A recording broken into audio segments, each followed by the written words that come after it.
Time check, 4:50 PM. Uwian na.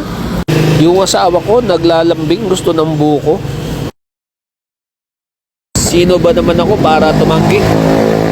Asawa lang naman ako na mahal siya.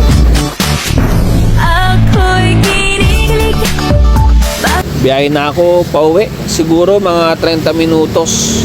Nasa bahay na ako nito. Wag lang sana ako ng teteng traffic. Oh my God!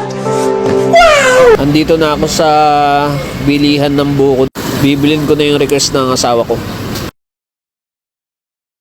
Sir, dalawa nga na maraming sabaw. Sir, bayad po. Okay, mission accomplished. Nasa akin na tong buko ng aking mahal na asawa. A few moments later. Pagod pero palagi akong excited umuwi.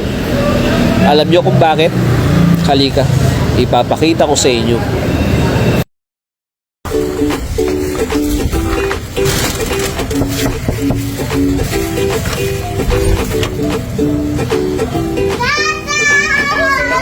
Hello! Lesan, kuya. Gusto? Pasalubong. Buko.